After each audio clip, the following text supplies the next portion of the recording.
کسی نے کہا کہ ہم ایران کا ساتھ نہیں دے سکتے، وہ تو شیعہ ہیں. تو میں نے کہا کہ چلو آپ نیتن یاہو کا دے دو، وہ تو سنی ہے. ایران کی لڑائی نہیں ہے، یہ امت کی لڑائی ہے. یہ ان 80,000 بچوں کا، بوڑھوں کا، جوانوں کا بدلہ لینے کے لیے کھڑی ہوئی ہے امت، جن کو پیس دیا گیا، ان کے اوپر نوحہ بھی نہیں پڑنے دیا گیا، جن کو بھوک اور پیاس سے تڑپا تڑپا کے مارا گیا. آج ان بچوں کا بدلہ لیا جا رہا ہے جو انہوں نے اذیتیں دی، جو کچوکے دیے. اس ممبر پہ بیٹھ کے ہم روتے رہے، ہماری خلوتیں، ہمارے حجرے آنسو سے بھر گئے. ہم تو صدیوں سے روتے آ رہے ہیں جو ہمارے ساتھ ہوا.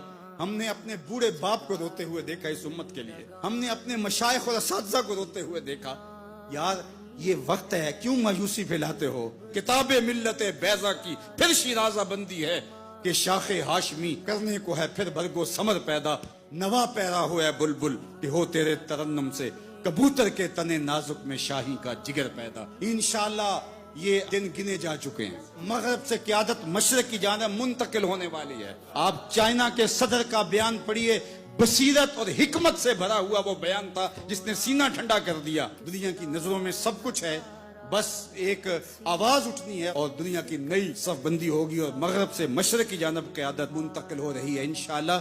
اور وہ وقت دور بھی نہیں ہے کہ انشاءاللہ اسلام کا جھنڈا پوری دنیا کے اوپر لہرائے گا اور مسلمان سر بلند ہوں گے. اور یہ بات ہم عرض کرنا چاہتے ہیں، پوری دنیا بھی اسرائیل کو مان لے، پاکستان کبھی تسلیم نہیں کرے گا انشاءاللہ. ہمارے بانی قائد اعظم محمد علی جناح نے کہا تھا کہ یہ امہ کے قلب میں گھسایا گیا خنجر ہے اور یہ مغرب کی ناجائز اولاد ہے، ناجائز ریاست ہے، کسی صورت کے اندر بھی ہم اس کو قبول نہیں کریں گے. آج یہ بات بھی سننے کو مل رہی ہے کہ شاید پاکستان ایران کے خلاف اپنے اڈے فراہم کر رہا ہے. ایسا کبھی نہیں ہوگا، یہ سوائے افواہ کے اور کچھ نہیں ہے. اللہ نے ہمیں یہ پچھلے دن جو عزت دی، جو وقار دیا انڈیا کے خلاف، ہم نے ناکوں چنے چبوائے ان کو. تو کیا ہم اس عزت کو خاک میں اپنے ہاتھوں سے ملا دیں گے؟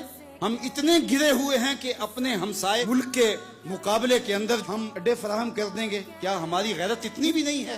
کبھی نہیں ہوگا انشاءاللہ. ہم ایران کے ساتھ کھڑے ہوں گے.